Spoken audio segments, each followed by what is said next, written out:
E aí, meu amigo e minha amiga do universo físico, aqui é o Lucas do Universo Discreto para mais um vídeo e nesse vídeo eu vou tentar responder uma pergunta que é muito comum para quem está começando a trabalhar em Python, tá? Lembrando, é claro, para você não deixar de se inscrever, virar membro, todas essas coisas aí que eu lembro sempre no início dos vídeos. Mas vamos lá, vamos falar do conteúdo propriamente dito. Quando a gente está trabalhando com Python e aprende o básico da linguagem, é normal a gente trabalhar depois com coleções, ou seja, com grupos de itens, por exemplo, nomes de pessoas, idades, números, enfim. Você trabalha com coleções de itens, coleção de elementos. E você tem que ter uma maneira de estruturar essa informação, ou seja, organizar para ser capaz de inserir elemento, tirar elemento, todas essas coisas. Então, a gente precisa aprender a trabalhar com algumas estruturas de dados, algumas coleções, alguma maneira de você trabalhar com coleções de itens, né? E quando a gente está trabalhando com Python, existem várias formas de você trabalhar com coleções de dados, né, com estruturas de dados. E é muito comum, como vocês estão vendo aí na tela, trabalhar com coisas como listas, ou tuplas, ou sets, que são os conjuntos, ou dicionários. E pode bater aquela dúvida. Qual que é a diferença entre um e o outro? Qual que eu uso? Como é que eu sei se agora é para usar tupla, ou usar lista, ou usar dicionário, ou conjuntos?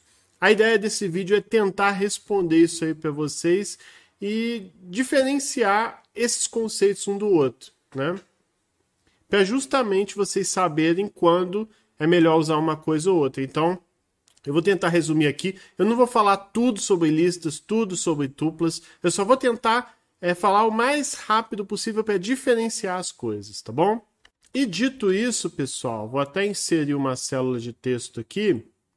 Vamos começar falando de listas, né?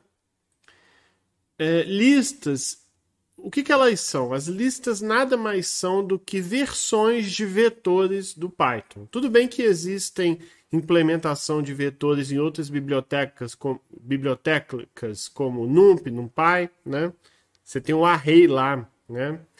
Mas se você desconsiderar essas bibliotecas e pensar só no Python básico, você tem as listas que são uma maneira de você implementar vetores. E aí que a gente começa a entender a primeira característica fundamental quando você está trabalhando com listas. Listas são boas para estruturas homogêneas, né? O vetor em si ele trabalha com estruturas homogêneas, ou seja, todo mundo que está naquela lista é do mesmo tipo, é a mesma coisa. Todo mundo ou é um número, ou todo mundo são palavras, né? Esse tipo de coisa. Então, essa é a primeira característica importante. Quando você está trabalhando com listas, normalmente você está trabalhando com coleções onde todos os itens, todos os elementos são tem algo em comum, tem essa mesma característica, né? Por exemplo, você pode criar aqui uma lista de pares, por exemplo. Eu vou chamar ali lista pares, mas poderia ser só pares. Olha lá, 2, 4, 6, 8, 10, por aí vai.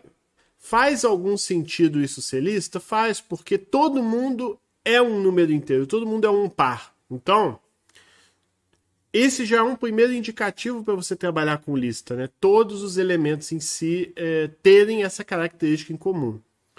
Aí algumas coisas que eu anotei ali que são importantes. Sintaxe da lista usa esses colchetes. Isso é importante para você diferenciar, porque, por exemplo, tupla, que é o próximo que eu vou falar, trabalha com parênteses, né? Então, você já sabe que se está trabalhando com colchetes, muito provavelmente é uma lista, né?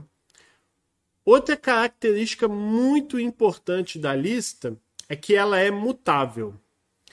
Então, isso que torna a lista uma coisa única e diferente dos outros. Além de trabalhar preferencialmente com estruturas homogêneas, listas são mutáveis. Então, você consegue tirar um elemento, botar um elemento, né? Por exemplo, a gente pode olhar aqui. Aqui está esse lista de pares aí. E aqui eu criei uma lista com os elementos 2, 4, 6, 8 e 10. Vai demorar um pouquinho aqui que eu estou no Google Colab, né? Então, ele roda Ele executa esse código na nuvem do Google, né? Então você tem essa lista aqui, e se eu quiser, eu posso mudar os elementos dela, né? Por exemplo, eu posso vir aqui no lista pares 0 e trocar. Ao invés de ser 2, vai ser, por exemplo, 3, né? Se eu fizer isso, então o primeiro elemento que era o 2 passa a ser 3. Faz sentido? Não faz se você considerar que, na verdade, é uma lista de pares. 3 não deveria estar numa lista de pares, mas é só para vocês entenderem que você consegue alterar a lista, a estrutura da lista, os elementos que estão ali, né? Então, essas duas características são muito importantes. Estruturas homogêneas e o fato da lista ser mutável. Você pode trocar os elementos, tirar um elemento, botar um elemento, né? Agora, isso não significa que você está proibido de trabalhar de montar uma lista não homogênea. Então, por exemplo, eu posso chegar aqui no lista pares e chamar aqui append, que ele adiciona um elemento no fim e colocar um elemento tipo segunda-feira. Você pode fazer isso. Mas vai fazer sentido? Não vai, porque numa lista de pares não deveria ter o elemento segunda-feira. Então, assim, a lista permite que você trabalhe com estruturas de uma maneira não homogênea, mas o recomendado é que você não faça isso. Está trabalhando com lista? Então, você precisa de uma estrutura que tenha essa homogeneidade, todos os elementos compartilharem algo em comum, no caso, o tipo de dados, e ser mutável, tirar ou botar elemento. Então, o ideal é você trabalhar com lista, ainda que ela permita que você tire ou coloque qualquer tipo de coisa ali dentro, né? Outra característica importante, além dessa questão de ser mutável e homogêneo, né, dá preferência a isso, é que lista mantém uma ordem. Então, se você tem elementos igual aqui 2, 4, 6, 8 e 10, o primeiro elemento vai ser o 2, o segundo elemento vai ser o 4, o terceiro elemento vai ser o 6 e por aí vai. Então, a lista respeita a ordem. A ordem é uma coisa importante quando você está falando de lista. Listas são mais lentas do que tuplas. Na verdade, listas são mais lentas do que quase todos. Acho que das 4 coleções, das 4 estruturas de dados que eu estou explicando aqui, a lista é uma das mais lentas, porque a lista ela implementa muitas operações, ela é um pouco pesada para o Python em si processar, ainda que essa diferença não seja muito perceptível, a não ser que você trabalhe com listas realmente gigantescas e o desempenho é uma coisa que, assim, milissegundos fazem diferença para você. Nesse caso, a lista é mais pesada que os outros elementos, mas, de maneira geral, a gente não está preocupado com um desempenho assim de milissegundos, a não ser que você esteja trabalhando com paralelismo tal, que aí são outros 500, né? Você tem outros cuidados aí que você precisa ter. Tá certo? Então eu falei de lista, agora, né, eu vou falar com vocês sobre tuplas. Tuplas lembram bastante as listas, ainda que sejam bastante diferentes. Por quê? Porque o primeiro ponto é que tuplas trabalham com parênteses na sua sintaxe ao invés dos colchetes ali, né? Como assim, Lucas? Eu poderia criar, por exemplo, tuplas dos dias de semana, né? Já que eu usei segunda-feira ali em cima. Então eu criaria a tupla que diz da semana e você teria os elementos segunda, terça, quarta, quinta, sexta, sábado e domingo. Observa que lembra um pouco a lista, afinal o primeiro elemento é a segunda, o segundo elemento é a terça, o terceiro elemento é a quarta e por aí vai, né? Inclusive, eu consigo acessar os elementos de uma maneira que lembra muito a lista. Por exemplo, se eu pedir para mostrar ali o elemento 0, ele vai mostrar a segunda. Assim como se eu fosse no lista pares ali e pedisse para mostrar o 0, no caso aqui em cima, ele mostraria 2. Mas as diferenças param por aí. Por quê? Porque, antes de tudo, tuplas são mais rápidas, ainda que a diferença só seja notável para muitos elementos. E aí vem a diferença crucial, fundamental entre lista e tupla. É que as tuplas são imutáveis, ou seja, eu não posso mudar o que está ali. Então, dias da semana que eu defini aqui, o 0 sempre vai ser segunda, o elemento 1 aqui, que é o segundo elemento, sempre vai ser terça, o próximo sempre vai ser quarta, quinta e por aí vai. Então eu não posso chegar no dias da semana 0 e mudar aqui para Lucas-feira, sei lá. Não faz nem sentido que isso não é um dia, mas só para mostrar para vocês que eu não posso trocar. Ah lá, tá vendo? Dá erro.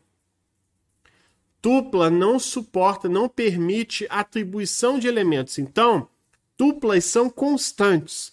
Uma vez definido que uma tupla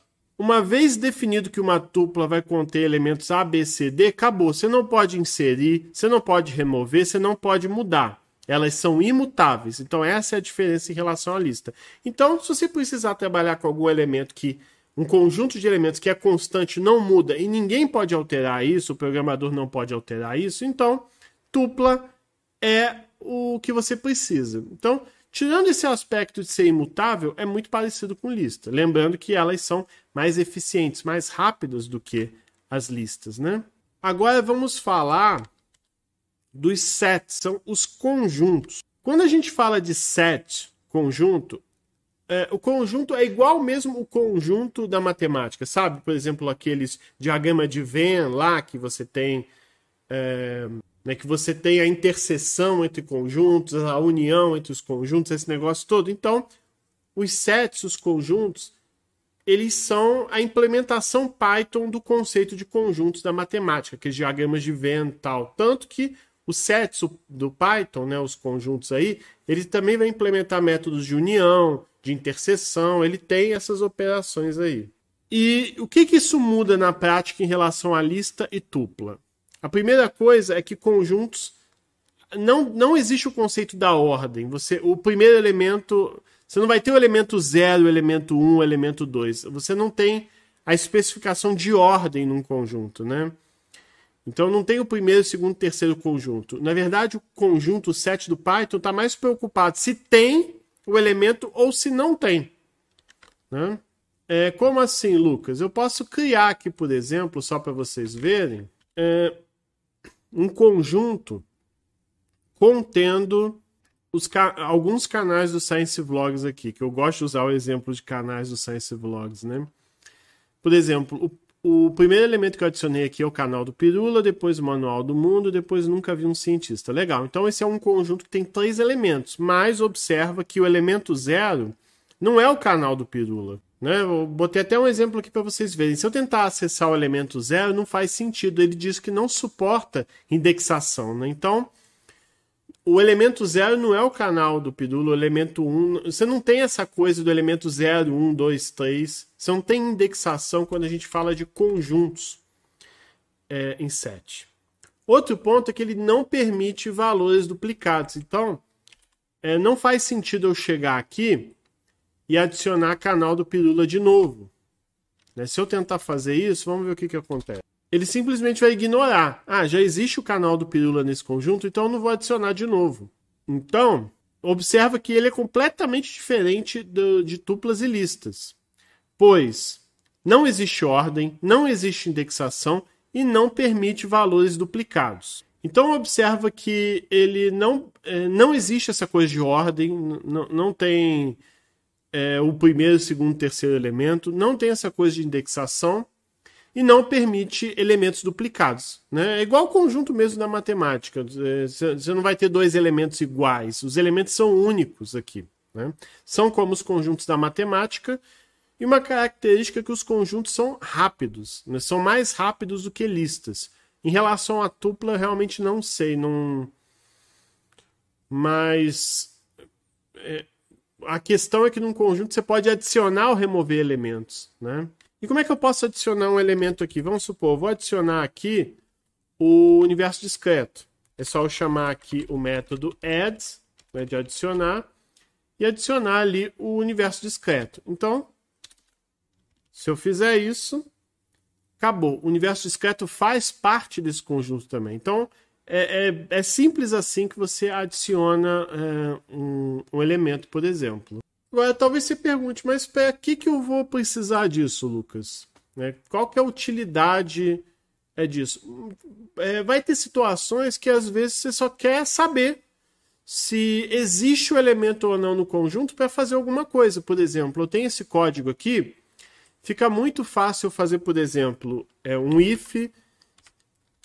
Por acaso, o universo discreto está nesse conjunto? Eu quero saber se o universo discreto está nesse conjunto ou não. Aí você pode fazer if universo discreto in sciencevlog7, né? Se ele estiver, entra aqui, né?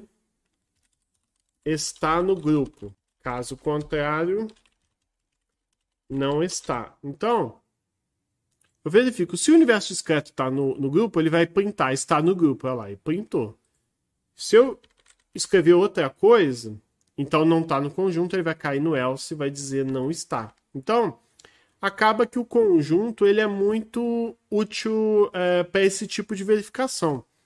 Agora, uma coisa que eu acho bem legal e que eu acho que os conjuntos ajudam muito é, por exemplo, se você quiser remover valores duplicados numa lista, né? Então vamos supor, por exemplo, que você tem uma lista igual essa aqui, ó, valores.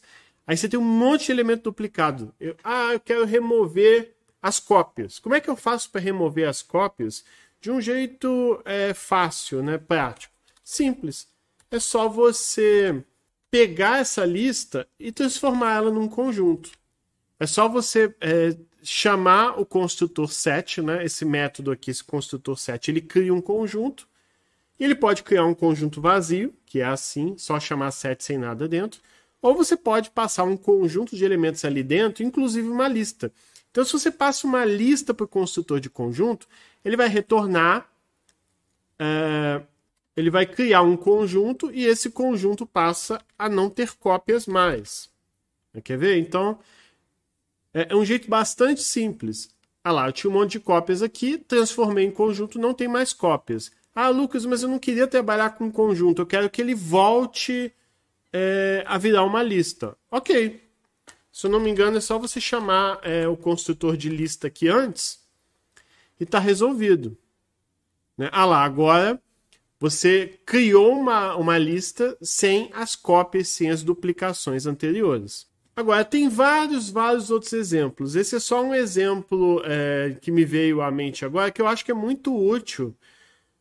Se você quiser remover duplicações de uma lista, por exemplo, né? Você pode transformar em conjunto e destransformar, né? Fazer a volta ali, né? Agora vamos falar do último, que é os dicionários, né? Então tá aqui, dicionários.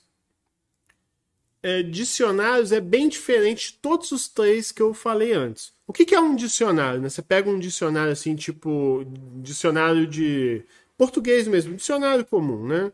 Por exemplo, você tem lá a definição, a palavra bicicleta, aí vai estar lá, bicicleta e veículo, não sei o que tal, não sei qual que é a definição de bicicleta no dicionário, mas só para vocês entenderem que num dicionário, cada item, né, cada entrada é a palavra e o significado daquela palavra, né? E no caso, o dicionário do Python é mais ou menos isso também, pois cada elemento é uma chave e o valor daquela chave, ou seja, a palavra e o significado daquela palavra, né? Então, os dicionários no Python, eles são entradas que uma chave associa um determinado valor, né? Com alguma coisa. Isso significa que, por exemplo, dicionários são muito interessantes se você quer associar a maneira de acessar o elemento com seu significado. Como assim? Né? Por exemplo, eu posso criar aqui um dicionário de telefones. Né? Lembrando que o dicionário ele usa chaves para você definir. E cada elemento vai ter a sua chave, né, e o seu valor. Então, por exemplo, eu tenho aqui um dicionário de telefones. A primeira entrada é a chave Lucas, com o telefone aqui 1, 2, 3, 4, 5, 6, 7, 8. Aí, vírgula, o próximo item, a próxima entrada desse dicionário é a chave fulano com esse telefone aqui. E o legal dessa coisa de você associar chaves e valores é que fica muito mais fácil acessar o elemento que você quer. Por exemplo, se eu quiser o telefone do Lucas, é só eu procurar no dicionário de telefones a chave Lucas. e ele vai mostrar ali o telefone. Ah, tem só uma coisa errada aqui é 2 pontos. Mas assim, é só você associar o dicionário telefone com a chave Lucas. Ah, é Lucas com L maiúsculo, eu tô muito tapado. Ah lá, tá vendo? Então, enquanto a lista e, por exemplo, a tupla, você, para acessar as chaves, né, vamos dizer assim, são os valores 0, 1, 2, 3, 4. No caso do dicionário, não precisa ser assim. A chave não precisa ser o índice 0, 1, 2, 3, 4. Você pode associar esse índice com uma palavra, com um outro elemento aí, né? Então, quando for interessante trabalhar com essa coisa de você associar a maneira de acessar o elemento, ou seja, sua chave, com os valores, o dicionário é interessante. Da mesma forma, o dicionário não vai ter ordem, então o elemento 0 não é o Lucas, o elemento 1 não é fulano. O dicionário não tem essa coisa de elemento 0 1. No dicionário tem o elemento Lucas, nesse exemplo aí, e o elemento fulano. É isso que está falando aí. E uma característica interessante é que eles são rápidos de acessar, né? O dicionário ele é implementado com tabela hash, que quando a gente estuda lá no curso de computação, a gente aprende que é uma estrutura muito rápida de se acessar, né? Muito eficiente. Mas, Lucas, dá para fazer coisas mais interessantes com o dicionário? Dá, por exemplo, dá para você misturar as coisas que a gente aprendeu aqui. Você pode associar, por exemplo, o dicionário com tuplas, se você quiser, né? Por exemplo, eu posso criar aqui um dicionário de alunos onde o elemento 0 aqui que eu criei tem essa matrícula e então esse elemento aqui tem essa chave aqui que é a matrícula, por exemplo, e esse elemento é a tupla contendo o nome fulano, a idade 20 e o curso que faz, por exemplo. Da mesma forma, o próximo elemento vai ter essa matrícula aqui. E esse elemento, ou seja, esse aluno, ela é, no caso, a ciclana, com essa idade, 22, fazendo curso de física. Então, o dicionário dota a estrutura com um significado que muitas vezes a lista e tal não vai ter. O único problema de trabalhar dessa maneira aqui é que eu não consigo mudar as informações do aluno, mas de repente é o que você quer, né? Às vezes você está trabalhando num sistema, você coleta alguma coisa de base de dados e não quer que mude. Você só está pegando a informação, você não quer que o fulano mude de nome, você não quer que o sistema permita isso. Então, trabalhar dicionários com tupla, de repente, é o que você precisa. Ah, mas se eu quiser mudar, Lucas, eu quero que a pessoa mude o nome, né? Faça essas coisas. Então, é só ao invés de trabalhar com tupla, de repente trabalhar com lista. Eu posso mudar aqui, por exemplo, para colchetes, né? Fazendo isso, automaticamente, o primeiro elemento ali, ele não é mais uma tupla, ele é uma lista. E o legal é que aí eu consigo alterar, né? E como é que eu alteraria? Acabou que eu nem mostrei, né? Se eu quiser acessar esse aluno aqui, dessa matrícula aqui, 2020, 1234, por exemplo, tá lá. Eu quero mudar o nome dele, eu quero mudar o nome. Então, eu altero o campo 0 para, por exemplo, Lucas. Ao fazer isso, se eu pedir para ver essa estrutura aí de alunos, lá, agora o aluno da matrícula 2020, 1234, agora é o Lucas. Então, eu consigo alterar. Então, vocês até conseguem, se quiser aí, brincar com essas coisas, né? Um dicionário que dentro vai ter uma lista ou vai ter uma tupla, né? Mas, enfim, Lucas, quando que eu uso um ou outro? Né? Vamos tentar resumir para ver se ficou claro toda essa explicação. Quando que eu vou usar listas? Eu vou usar listas quando, principalmente, a ordem dos elementos importa. Então, vem o elemento 0, depois o 1, 2, o 3.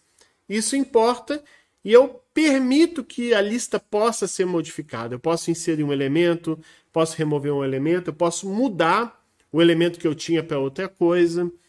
Então, quando pode ser alterado e a ordem importa, listas é melhor para você. Lembrando que listas longas são lentas, então tem que tomar cuidado com isso. E a lista permite cópia. Então você pode ter 2 elementos Lucas na sua lista, né? Mudei ali um pouquinho o texto da tupla porque achei que estava meio estranho o negócio, mas beleza. Tuplas é quando o conjunto não pode ser alterado. Você quer que o conjunto seja constante. Criou a coleção de elementos, então vai ser aquele conjunto de elementos ali, você nunca vai poder alterar. Isso faz sentido quando você pega, por exemplo, de uma base de dados ali, aquela coleção, e você não quer que seja modificado. Então faz sentido trabalhar com tuplas nesse contexto. Lembrando que a ordem importa e duplicadas são permitidas no caso de tuplas. E conjuntos e dicionários, Lucas? Vamos lá. Se você precisar de uma estrutura, de uma coleção para saber se tem um elemento ou não ali, conjuntos é bom para isso. Preciso guardar para saber se tem ou não tem A, B, C ou D. Ele é bom para isso. Se você não quer de maneira alguma que elementos se repitam, ele também vai ser bom.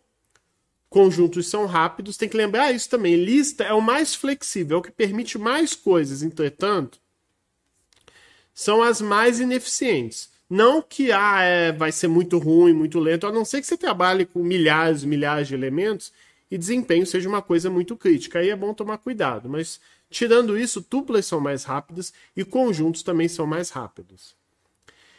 E dicionário? Dicionário é se você precisar associar os elementos que você está guardando ali com uma chave de uma maneira que fique mais fácil buscar.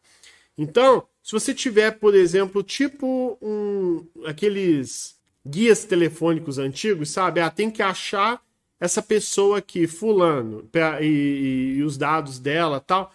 Dicionário vai ser uma boa. Dicionário faz muito sentido com bancos de dados, por exemplo, que aí você precisa achar um elemento a partir de uma informação ou de uma chave, né? Então, dicionário é bom para isso.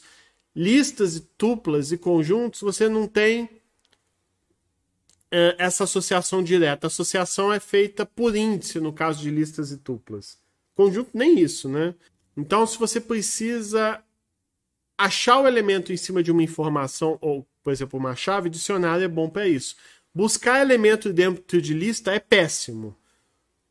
E dentro de conjunto isso é bom de fazer, e dentro de dicionário melhor ainda de fazer. Então é bom nesse contexto aí. Tá certo, gente? É basicamente isso. Eu espero que esse vídeo tenha dado para resumir e tenha sido útil para você. Não deixe de curtir, compartilhar e se inscrever. Nos vemos na próxima e falou!